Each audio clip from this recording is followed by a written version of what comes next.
Oh, hello, hooray. Thanks for clicking. I'm Mark Morse, and today I'm here to talk about one of my favorite records.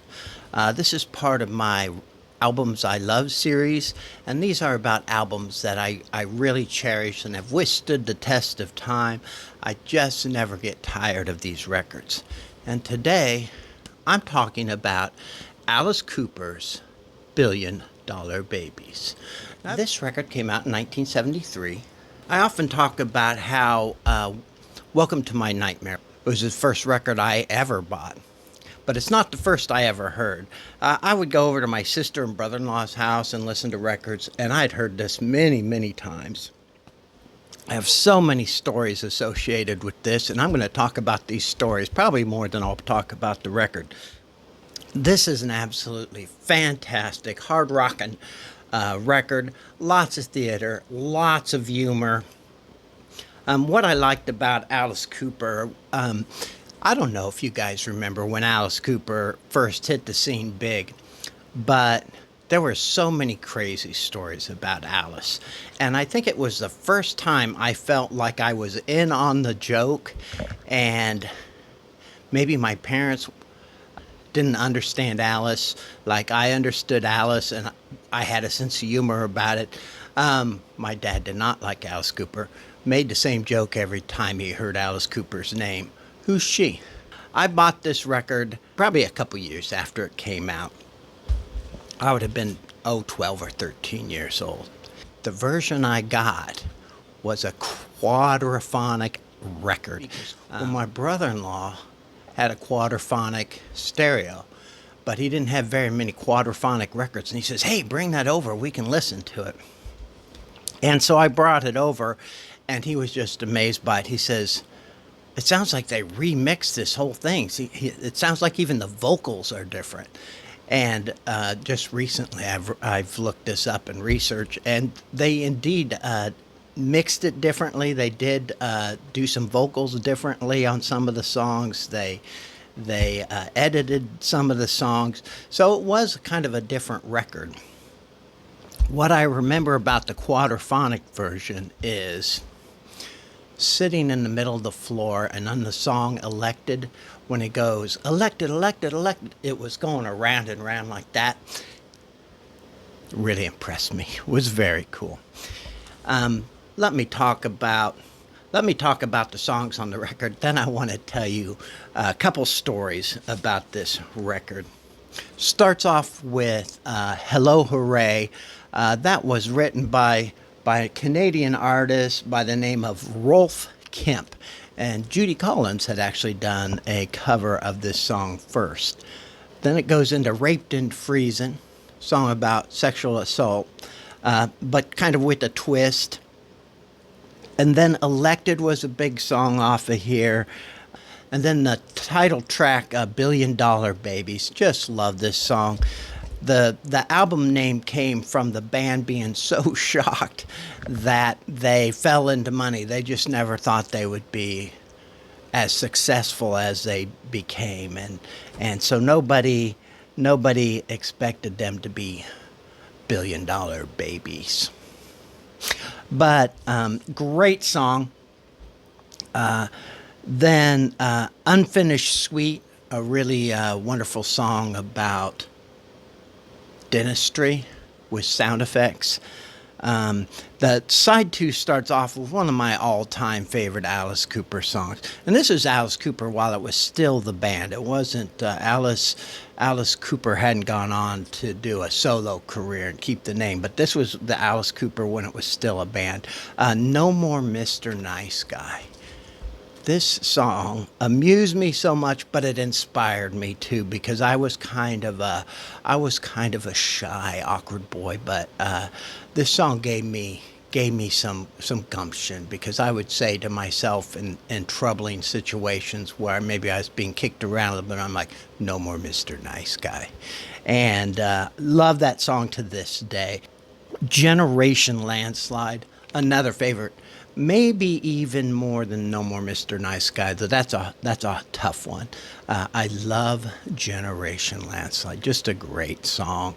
He does another version of it on Special Forces, and really it's about the only standout song on that album, if I remember correctly. Sick Things, great song. Mary Ann, kind of a twist song. My life was built around you, stars and sand. Mary Ann, I thought you were my man. Do do do do. Anyway, just a great song. Just a beautiful song with the nice twist at the end, and then the necrophilia song, "I Love the Dead." I'm not going to talk about this record much. I'm assuming if you're watching this, you love this record, you at least like it, or maybe you're a little curious about it. If you want to know if you should buy this record or not, yes, buy the record. But there's actually a new release that came out earlier this year. It's called Triple Threat,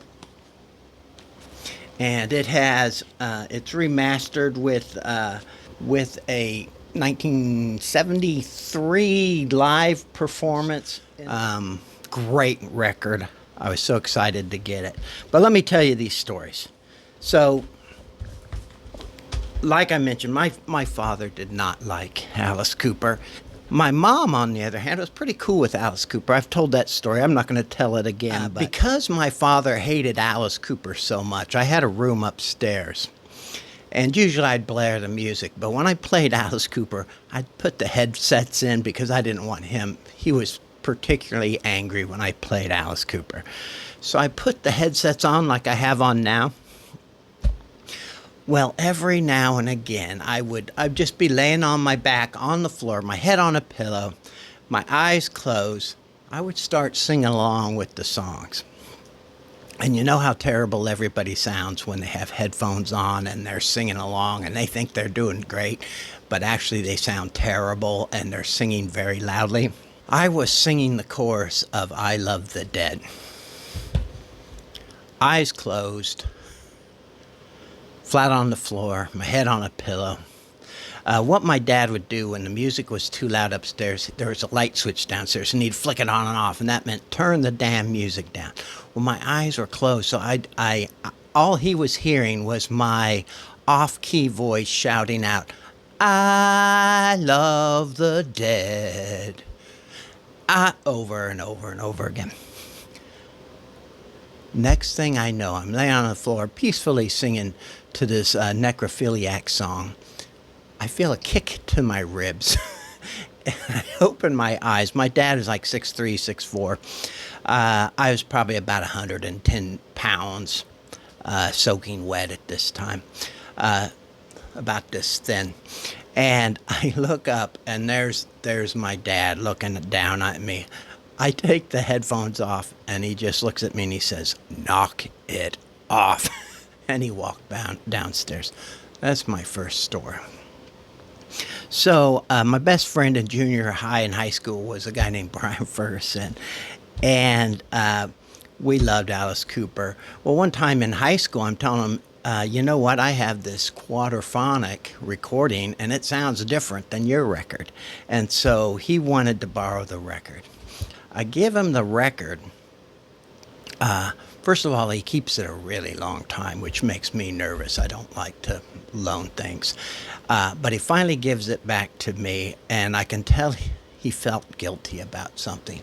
So I said, what's wrong? He said, my dad did not like that "I Love the Dead" song. And I said, yeah, my dad doesn't like that song either. And he said he really doesn't like it. And so I pulled the record out, and right on the song "I Love the Dead," it looks like somebody had taken something and just scratched just through that one song.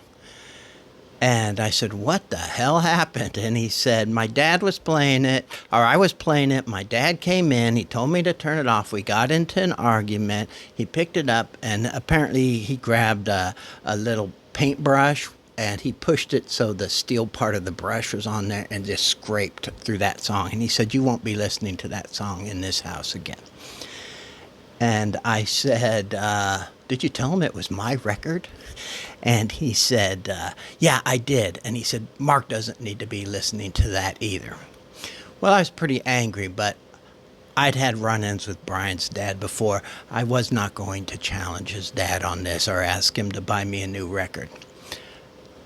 So I was disappointed, but I still had the rest of the record. And here's the other story. And then we'll get back to the record itself. So I had a locker in high school. And you know how it's like 32 left, 22 right, 36 left, whatever. I found out all I had to do was turn my locker to 0 and it would pop open. And one time my friend Bill came by and he said, how do you open that so fast? And I said, I just found out I can turn it to 0 and it pops open. I don't have to mess around with it. Well, Bill was the wrong person to tell this to. So I get the record back from Brian after it's been scratched. I put it in my locker. I'm sitting in study hall, which was in this auditorium. And the seats go down like that. And then there's these kind of balcony areas. They're usually locked off to the kids during the day, but every now and again they would forget to lock a door and a kid could get up there. Well, I'm sitting in study hall, and one of those doors in that balcony area opens up, and I hear my friend Bill Ryman yell out, "Bonsai!" And then I see my record come flying through the air. The record comes out, and the cover flutters down. The record hits the ground and breaks. Big chunk breaks off. And I'm just sitting there in shock. And the study hall teacher was very disturbed. And I got up and I said, "That's my record." And I picked up the pieces. And I don't think I talked to Bill again for about a year. Anyway, the record was ruined. So I don't have the Quadrophonic anymore. I did eventually rebuy that record, but it's a really uninteresting copy. It doesn't even have the thing where you can stick the $1 billion bill in. Let me tell you about the $1 billion bill. So this is from my $1 trillion, the new release that came out earlier this year.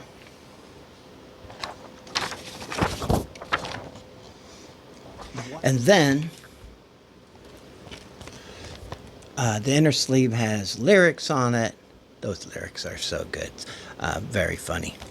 And then on the back is the Alice Cooper band with that little $1 billion baby. Let me tell you another story. This is a story I actually heard, and people believe this stuff. And I kind of questioned it myself because you heard these crazy stories all the time. But the story I heard, there's like these white bunnies on here. So the story you would hear in junior high and stuff is, Alice Cooper came out at his last show and he gave the front row people these little white bunnies to hold. Then before the show started, he collected them all together again and he slaughtered them on the stage in front of the people who had been holding them. Those were the kind of stories you heard about Alice Cooper. And so you can see why my father might not be hip with Alice Cooper, or hearing his son just scream out with no music, a cappella, just singing out "I Love the Dead" over and over again, might give a parent concern. Anyway, those are my stories about Alice Cooper's $1 billion babies. This, by the way, is harder than it looks. Thanks for watching, and I'll talk to you soon.